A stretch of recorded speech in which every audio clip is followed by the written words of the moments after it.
जी welcome back नाजरीन, आपका खैर मकदम है। जैसा कि मैंने आपको बताया था कि अल्हम्दुलिल्लाह आलमी शोहरत याफ्ता आलिम दीन और world recognised scholar, Islamic scholar मुफ्ती मोहम्मद आमिर साहब एक वीकली प्रोग्राम भी हम तफ़हीमुल मसाइल के नाम से साथ में करते हैं और बहुत अच्छा खूबसूरत प्रोग्राम होता है क्योंकि उसमें फ़र्स्ट ऑफ़ ऑल हम एक मौजू को सेलेक्ट करते हैं, उस पर बात करते हैं। मुफ्ती साहब के पॉइंट ऑफ व्यूज़ बिल्कुल डिफरेंट होते हैं और ये वही वाली बात होती है कि सब में शामिल हूँ मगर सबसे अलग बैठा हूँ। मुफ्ती साहब का हमेशा जो पॉइंट मुझे सुनने में आया बिल्कुल अनोखा निराला। आज भी अल्हम्दुलिल्लाह जैसा कि मैंने ऐलान किया था कि आपकी लाइव कॉल्स लेंगे, सवालात आप करेंगे, जवाबात देंगे मुफ्ती मोहम्मद आमिर साहब। अस्सलाम वालेकुम मुफ्ती साहब। वालेकुम अस्सलाम व रहमतुल्लाह। बहुत शुक्रिया मुफ्ती साहब इस वक्त देने के लिए। ज़ाहिर है आपकी दूसरी मसरूफियात भी सब पर आया हैं, अल्लाह ताला सलामत रखे। मुफ्ती साहब आज हमने ग़ज़वा बदर को डिस्कस किया, मार्का बदर, जो मुसलमानों को उससे मनफ़ात हुई और जो कुफ़ार के लिए मुसलमानों का इक़बाल बुलंद हुआ, इब्तिदाई के किन हालात में हुआ, कैसे हुआ, क्या हुआ, इसको हमने कंक्लूड किया। मार्का बदर हमारे सामने है, आज का दौर हमारे सामने है। आज अगर यकीन कामिल पैदा हो जाए तो क्या वो नताइज, वो असरात इंसान हासिल कर सकता है जो मुसलमानों ने बदर में हासिल किए थे? क्या फरमाएं? बिस्मिल्लाहिर्रहमानिर्रहीम। बहुत शुक्रिया सलमान आपका, और यकीनन आपने सैर हासिर तफसीलन इसके तमाम पहलू पर गुफ्तगू की होगी। और आपने जो सवाल किया असर हाजिर के तनाजुर में बदर के हवाले से, मेरा ख़्याल है कि वैसे तो तमाम ही मार्के इस्लाम के और ग़ज़वात जितने भी नबी करीम अलैहिस्सलाम के हैं वो हर एतबार से जामे और माने हैं, लेकिन बदर को ख़ास तौर पे यौमुल फ़ुरक़ान कहा। जी सुभान। और एक और बात बदर के हवाले से जो कही है वो भी आज के तनाजुर में कही है, लियुहिक़्क़ल हक़्क़ व युब्तिलुल बातिला, ताकि हक़ को हक़ और बातिल को बातिल साबित कर दें, यानी ये यौम फ़ुरक़ान है, फ़ैसले का दिन। ठीक है। और हक़ को हक़ साबित करने का और बातिल को बातिल साबित करने का। सही। आज भी इस्लाम के बारे में और मुसलमान के बारे में कई आवाज़ें हैं, कई बातें हैं, कई तसव्वुरात हैं। सही। तो वो जो मार्का बदर है ना, आज भी उन आवाज़ों का जवाब देता नजर आता है। वाह वाह। कुरान में अल्लाह ताला ने ऐलान किया, अंतुमुल आलऊन इन कुंतुम मुमिनीन, दो लफ्जों में बता दिया जो बात आपने की, तुम ही गालिब रहोगे अगर तुम्हारे पास फजाए बदर है। अल्लाह अकबर। तुम ही गालिब रहोगे, यानी अब भी दिखाने के लिए मार्का बदर है। आप फरमा रहे उन सारी आवाज़ों का अब भी ये जवाब है। अल्लाह अकबर, अल्लाह अकबर। कुरान पाक में अल्लाह तबारक व तआला ने ये भी फरमाया, वला तहीनु वला तहज़नु, ना तुम जो है वो घबराओ और ना जो है वो तुम जो है वो खौफ की शक्ल इख्तियार करो। सही। अल्लाह तबारक व तआला तुम पर फरिश्तों को नाजिल करेगा, तुम्हारी मदद करेगा।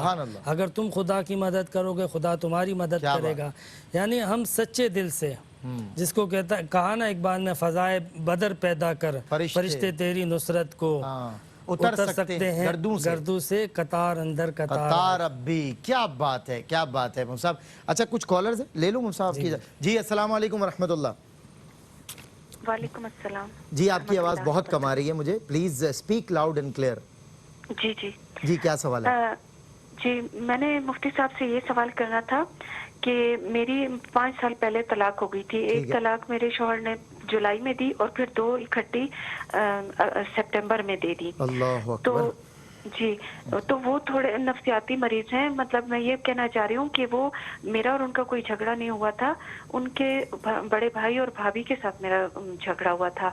तो फिर उन्होंने उनको बिल्कुल अपने साथ रख लिया था। मतलब मैं तो अपनी अम्मी के घर आ गई थी और उन्होंने उसको बिल्कुल ना मेरे पास आने दिया, ना मिलने जुलने दिया। यहाँ तक कि जब तलाक के पेपर भिजवा दिए तो तब उसके बाद फिर मतलब उनको बच्चों से मिलने की इजाजत मिली और फिर वो थोड़ा बहुत बच्चों के साथ। तो जी पूछिए मुफ्ती साहब। मुफ्ती साहब जो बहन कह रही हैं कि पहली तलाक दी फिर 2 एक साथ दी, इन दोनों में कितना फासला था?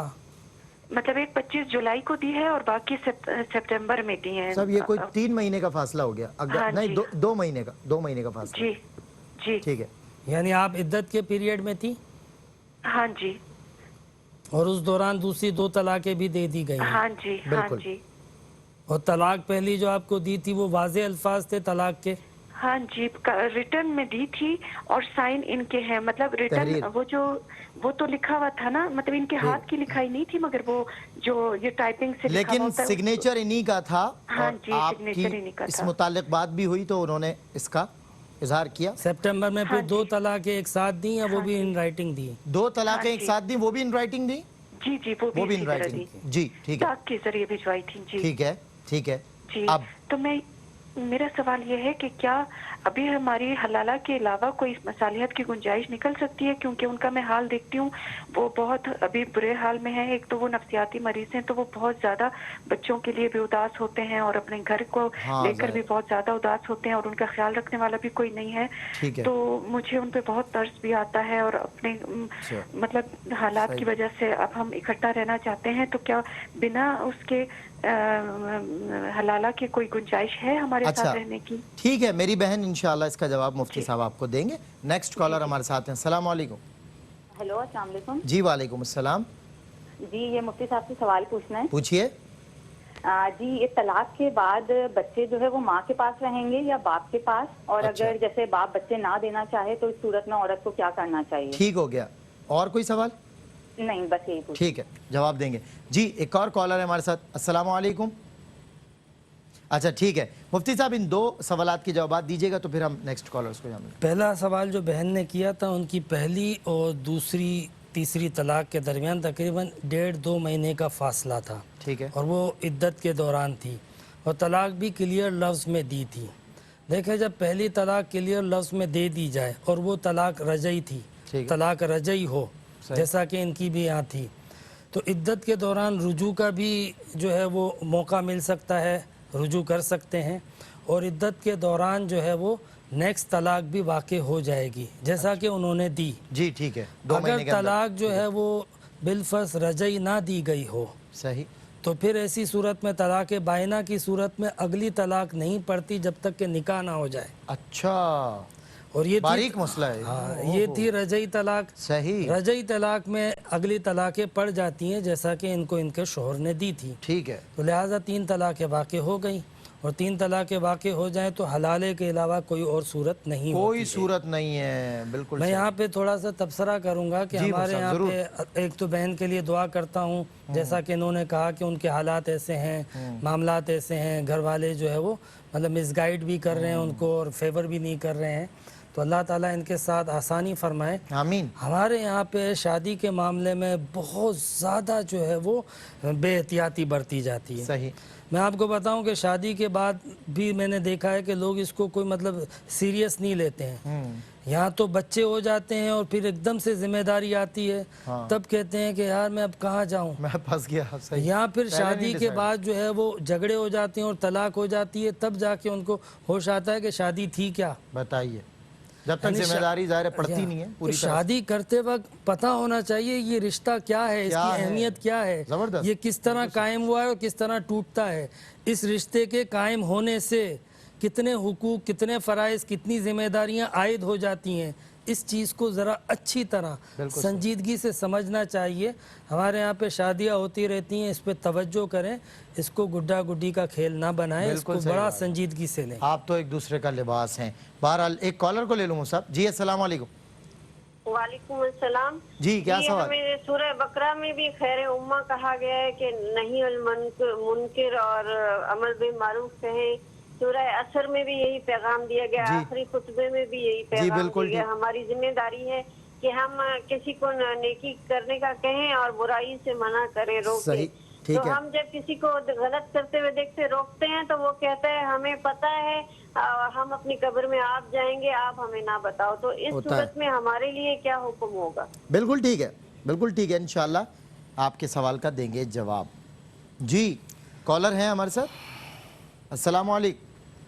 अच्छा मुफ्ती साहब पहले इन दोनों सवालात की जवाब शामिल करें। तलाक के बाद बच्चे जो है वो बाप की ज़िम्मेदारी होती है, बाप के पास रहते हैं। अगर दूध पीता बच्चा या बच्ची हो तो वो माँ के पास उस वक्त तक रहेगी जब तक कि वो दूध पीता है, और बच्ची जो है उसको जब तक समझ ना पैदा हो जाए, माँ वालदा जो है वो ख़वातीन के हवाले से जो मसाइल होते हैं वो सिखाती हैं। तो 7 साल की उम्र के बाद बच्ची भी वापस आ जाएगी, बच्चा दूध पीने की उम्र के बाद जो है वो अगर की उसको कस्टडी। हाजत है सही दूध पीने की, माँ की दूध की, तो फिर माँ के पास रह सकते हैं, वरना बाप की ही जिम्मेदारी होती है, बाप का ही हक होता है जब तक के कोई बाप के पास खदशा या ख़तरा ना हो। बाज़ औक़ात ऐसा होता है तलाक इसलिए भी होती है कि बाप जो है वो وہ نشہ کرتا ہے، صحیح۔ اس قابل نہیں ہے کہ اس کے پاس اولاد چھوڑی جائے، ہاں۔ تو پھر ماں کے پاس رہے، پھر ماں کے پاس رہے، مطلب شرعی اس میں یعنی رعایت۔ کوئی قباحت ہو، کوئی ہاں۔ بہت بڑا حرج ہو آدمی بچے کے لیے، خطرہ ہو تربیت کے لیے، ہاں، پرورش کے لیے، تو ماں کے پاس۔ بالکل ٹھیک ہے، یعنی آدمی اگر ٹھیک نہیں ہوگا، بالکل ٹھیک ہے۔ ایک کالر ہے، السلام علیکم ورحمۃ اللہ۔ وعلیکم السلام۔ جی کیا سوال ہے آپ کا؟ میں نے پوچھنا تھا یہ خون لینے اور دینے سے روزہ ٹوٹ جاتا ہے؟ خون لینے اور دینے سے روزہ ٹوٹتا ہے یا نہیں؟ جی ٹھیک ہے، انشاءاللہ شامل کریں گے، بالکل شامل کریں گے۔ مفتی صاحب قبلہ جی، ایک کالر اور ہے، السلام علیکم۔ جی وعلیکم السلام۔ جی کیا سوال ہے آپ کا؟ سوال یہ تھا سر جی کہ دو بھائی ہیں جی۔ ہاں جی جی سوال آپ تھوڑا سا زور سے بولیں گے، کلیئر آواز نہیں آ رہی آپ کی۔ جی جی بولیں۔ سوال یہ ہے جی کہ ایک مائی ہے، اس کا بیٹا دودھ پیتا ہے جی، ٹھیک ہے جی ٹھیک ہے۔ اور اس نے دوبارہ کسی ایک بچی کو دودھ پلا دیا جی۔ اچھا اس نے کسی اور، ایک مائی ہے اس کا بیٹا دودھ پیتا ہے، اس نے کسی اور بچے کو دودھ پلا دیا۔ اچھا اب کیا سوال ہے اس میں؟ بچی کا دودھ پلا دیا جی، اچھا ہاں ٹھیک ہے جی۔ اچھا وہ آپس میں فرسٹ کزن ہے، دو بھائیوں کے بچے ہیں دونوں۔ اچھا آپ کی ایک تو آواز اتنی کم آ رہی ہے نا کہ سمجھنے کے لیے بڑی دقت ہو رہی ہے۔ بولنے دیں۔ اچھا ان کے آپس میں رشتہ کیا رہے گا، کیا ہے رشتہ سر جی؟ اچھا کیا رشتہ رہے گا؟ وہ جو ایک نے دودھ پیا ہے اور ایک جو اپنے بچے کو پلاتی ہے۔ ٹھیک ٹھیک انشاءاللہ شامل کریں گے۔ اچھا ایک اور کالر ہے، السلام علیکم ورحمۃ اللہ۔ السلام علیکم۔ وعلیکم السلام۔ جی کیا مجھے سوال؟ مفتی صاحب سے سوال کرنا تھا کہ اگر زکوٰۃ نکال لی ہے اکٹھی، اور منیمم کتنا ٹائم پیریڈ ہوتا ہے جس میں ساری کی ساری زکوٰۃ خرچ کر دینی چاہیے، یا اچھا کوئی مدت مخصوص نہیں ہے؟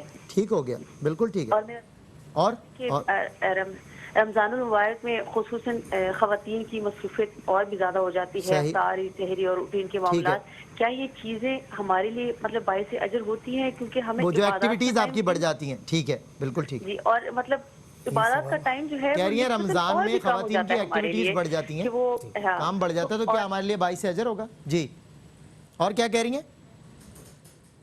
ٹھیک ہے نیکسٹ کالر، السلام علیکم۔ جی السلام علیکم۔ جی وعلیکم السلام۔ جی میرا سوال مفتی صاحب سے یہ ہے کہ ایک تو مجھے یہ پوچھنا ہے کہ گفٹ ڈیڈ جو کہلاتی ہے اس کی شرعی حیثیت کیا ہے؟ Gift deed? جی گفٹ ڈیڈ، جیسے گفٹ کر دیتے ہیں، جائیداد۔ میرے سسر صاحب ہیں، ٹھیک ہے۔ انہوں نے میرے جیٹ ہیں ان کو اپنا گھر نام کر دیا، تو بہت ٹوٹا پھوٹا ان کا ایک گھر تھا، ٹھیک ہے۔ اور میرے جیٹ بالکل اکیلے رہتے تھے، اچھا میں ٹھیک ہے، تو اگر ان کے نام کر دیا تھا، لیکن اب ان کے انتقال کے بعد اب باقی بہن بھائی جو ہیں وہ اگر وراثت میں حصہ مانگتے ہیں، تو آیا اگر ان کے والد صاحب نے ان کے جیٹ کے نام گھر کر دیا تھا، تو اب کیا وراثت میں بہن بھائیوں کا نام ہوگا، اور آیا یہ جیٹ کے ہی نام گھر رہے گا، یا پھر اس میں شرعی کچھ ہے کہ مطلب ان کے بہن بھائیوں کو بھی حصہ دیا جائے؟ ٹھیک ہے انشاءاللہ مفتی صاحب بتائیں گے۔ کالر السلام علیکم ورحمۃ اللہ۔ السلام علیکم سر۔ جی وعلیکم السلام، کیا سوال ہے آپ کا؟ سر میرا سوال یہ ہے کہ ایک انسان اگر 3 دفعہ طلاق دیتا ہوں کہہ دیتا ہے، ٹھیک ہے، تو کیا اس سے طلاق واقع ہوتی ہے؟ تینوں طلاقیں ہو جاتی ہیں ایک ٹائم میں کہنے سے یا کہ نہیں؟ اچھا ٹھیک ہے، اور دوسرا اور اچھا ٹھیک ہے، بس لاسٹ کالر لے لیں پھر انشاءاللہ جوابات کی طرف آتے ہیں۔ جی السلام علیکم۔ اچھا ٹھیک ہے، بس جوابات کی طرف آتے ہیں، کالز مزید نہیں لے پائیں گے۔ جی مفتی صاحب۔ یہ میری بہن نے پوچھا کہ جب ہمیں کہا گیا اللہ تعالیٰ نے کہ تم خیر امت ہو اس لیے کہ تم نیکی کا حکم دیتے ہو، اللہ رب العزت نے ہماری یہ ذمہ داری بھی لگائی ہے، انبیاء کرام کے بعد یہ کام جو ہے وہ حضور کی امت کو جو ہے وہ اجازت ہے کہ وہ نیکی کی دعوت دیں، خیر کی دعوت دیں، لیکن ہم اگر کسی کو دعوت دیتے ہیں، نیکی کی طرف بلاتے ہیں، تو وہ کہتا ہے مجھے اپنی قبر میں جانا ہے، اپنا کام کرو جاؤ۔ ہاں بالکل یہی رویہ ہے۔ تو وہ ٹھیک بات ہے کہ اپنی قبر میں ہی جانا ہے، لیکن وہ بھی اپنا کام کر رہا ہے بحیثیت مسلم، یہ نہیں بھولنا چاہیے، بالکل صحیح، اپنا مسلمان ہونے کے ناطے اس کی ذمہ داری ہے۔ صحیح۔ فی زمانہ ایسا بھی ہو گیا ہے کہ یا تو نصیحت جو ہے وہ کی جاتی ہے کسی پر تنقید کرتے ہوئے، ٹھیک ہے، حکم یہ ہے کہ امر بالمعروف اس انداز سے کرو کہ اس کو گلٹ اور انسلٹ فیل نہ ہو، صحیح، آپ 4 آدمی کے بیچ میں ذلیل نہ کرو، کسی کی اصلاح کرنی ہے احسن طریقے سے، اس کی غلطی بتانی ہے علیحدگی میں بتاؤ، اکیلے میں۔ جب بھی آپ لوگوں کے مجمع میں کسی کی غلطی بتاؤ گے نا، وہ یہ جانتا ہے کہ میری غلطی ہے یا آپ ٹھیک کہہ رہے ہو، اس کے باوجود بھی وہ آپ سے الجھ سکتا اور ہے بفر جائے گا، کیونکہ یہ اصلاح کرنے کا طریقہ غلط ہے۔ صحیح۔ تو ایک تو یہ رویہ ہوتا ہے، اس لیے سامنے والا کہتا ہے یار اپنا کام کرو، تو اس رویے سے تو بچنا چاہیے. صحیح. لیکن اگر آپ نے احسن طریقے سے دعوت دی ہے، اس کے باوجود لوگ اس طرح کی بات کرتے ہیں، تو ایسے لوگ وہ ہوتے ہیں کہ جن کے دل سخت ہو گئے، آخرت کی کوئی فکر نہیں ہے، تو پھر ایسے لوگوں کو اپنی فکر کرنی چاہیے. یہ مصعب مجھے آپ کی عادت بہت پسند ہے کہ آپ بوتھ سائڈ جو دونوں رخ ہیں ٹیکنیکلی دیکھ کر پھر جواب دیتے ہیں، ہینڈل کر کے، ایک ہی طرف سے بات نہیں کرتے. خون لینے اور دینے کا حکم الگ الگ ہے. خون دینے سے روزہ نہیں ٹوٹتا ہے. ٹھیک ہے. خون لینے والا تو مجھے لگتا ہی نہیں ہے کہ وہ روزے کی حالت میں ہوگا. ہاں صحیح. مطلب جس کی یہ کنڈیشن ہو. ہاں صحیح. خون جب لیا جاتا ہے جب مطلب کسی کی جان کے لالے پڑے ہوئے ہوں، ویکنس ہو جائے بہت زیادہ. تو عام طور پہ تو حکم یہ ہے کہ اگر اس کا روزہ ہو بھی تو اس کو توڑ دینا چاہیے. مطلب خون کی کمی اس کو ویسے ہی تکلیف دے رہی ہے، صحیح. اس کی جان کو خطرہ ہے. ہاں. پھر وہ روزے کے ذریعے اپنے آپ کو بھوک سے بھی ہلاک کرے، غذا سے بھی روکے، تو ایسی صورت میں غذا ہی خون بناتی ہے. صحیح بات ہے. تو خون لینے والے کو ویسے بھی روزہ ہونا نہیں چاہیے. صحیح. لیکن ہم مان لیتے ہیں کہ اگر اس کا روزہ ہے تو میں یہاں پہ یہ عرض کروں کہ پھر روزہ تھا تو اس کو توڑ دینا چاہیے. اس کی وجہ یہ ہے صحیح. کہ فقہاء کرام کہتے ہیں کہ اللہ رب العزت نے فرمایا کہ تم میں سے کوئی مریض ہے تو اسے چاہیے فعدۃ من ایام اخر، صحیح. یعنی حالت مرض میں حکم یہ ہے کہ وہ بعد میں روزہ رکھے، اور اگر روزے میں ہے تو اس کو توڑنے کی اجازت ہے. ٹھیک ہے. تو ایسی صورت میں خون لینے سے روزہ ٹوٹ جائے گا، اس روزے کی قضا کریں گے. بالکل ٹھیک ہے. سوالات ہو گئے ہم سب سارے؟ باقی ہیں. اچھا جوابات دیجیے. جی جی بسم اللہ. اچھا، ایک سوال ہم سے یہ بھی پوچھا کہ ایک ماں جو ہے وہ اپنے ایک بچے کو دودھ پلا رہی تھی، اس کے ساتھ ایک اور بچے کو دودھ پلایا، تو اس دوسرے بچے کا حکم کیا ہے؟ جس بچے کو دودھ پلایا ہے نا، جو اس ماں کا نہیں ہے، وہ بچہ اس ماں کی تمام اولاد کے لیے جو ہے وہ محرم بن جائے گا. یعنی صرف اس بچے کے لیے نہیں جس کے ساتھ دودھ پیا تھا، بلکہ ساری اولاد. بلکہ اس ماں کی تمام اولاد اس کے لیے جو ہے وہ بھائی بہن کا درجہ رکھیں گی. صحیح صحیح. صرف وہی بچہ، اس بچے کے دیگر بھائی بہن نہیں. نہیں. ٹھیک ہے نا. زکوٰۃ کی مدت جو ہے وہ ادائیگی کی بہتر یہ ہے کہ جلد سے جلد ادا کر دیا جائے، ڈیو ہو جائے تو، ورنہ ساری عمر جو ہے وہ ادا کر سکتا ہے، جتنی زکوٰۃ ڈیو ہے قضا نہیں ہوگی. بالکل. یعنی اس کے لیے کوئی پیریڈ اس طرح مختص نہیں ہے. فقہاء کرام نے زور یہ دیا ہے کہ فوراً ادا کر دیا جائے، یہ زیادہ افضل ہے. اچھا، یہ جو ڈیڈ کا انہوں نے ذکر کیا تھا نا کہ گفٹ ڈیڈ جو ہے، یہ پراپرٹی کے اندر حکم یہ ہے کہ فقط ڈیڈ کر دینا کافی نہیں ہوتا ہے جب تک کہ اس پر قبضہ نہ کر لیا جائے. صحیح. یعنی جس کے نام پر جو ہے وہ ڈیڈ کی تھی، اگر اس نے اس پر پوزیشن لے لیا تو پھر تو وہ دوسرے وارث کا ورثہ ختم ہو گیا. لیکن پوزیشن نہیں لیا تھا، صرف ڈاکومنٹیشن ہوئی تھی، تو تمام کا ورثہ رہے گا. بالکل ٹھیک ہے. تھینک یو سو مچ مصعب. آج سو کائنڈ آف یو، اور اللہ آلویز بلیس یو کہ آپ نے آج آ کے ماشاءاللہ کئی سارے سوالات لوگوں کے ذہنوں میں الجھن ہوتی ہے، اور ٹیکنیکلی جو آپ ہینڈل کرتے ہیں نا، دونوں طرف دیکھ کر، ادھر بھی اور ادھر بھی، یہ اللہ تعالیٰ آپ کی ادا سلامت رکھے. مسئلے کا سمجھ میں آتا، کیونکہ میں نے دیکھیں آج تک کسی نے کہا نا کہ ہم اصلاح کرتے ہیں، امر بالمعروف و نہی عن المنکر، بات سادہ سی ہے لیکن ہو کمپلیکیٹڈ جاتی ہے کہ آپ برسر میدان سرعام کسی کی اصلاح کر رہے ہوں اور اکیلے میں حکمت عملی کے ساتھ کسی کو کریں. بہت اچھی بات، وہ بات مجھے بہت اچھی لگی، یقیناً آپ سب کو بھی لگی ہوگی. اپنے میزبان سے یہ سلمان گل اور مفتی محمد عامر صاحب کو اجازت دیجیے. انشاءاللہ شام 4 بجے نعمت افطار میں ہو رہی ہے آپ سے ملاقات. السلام علیکم ورحمۃ اللہ.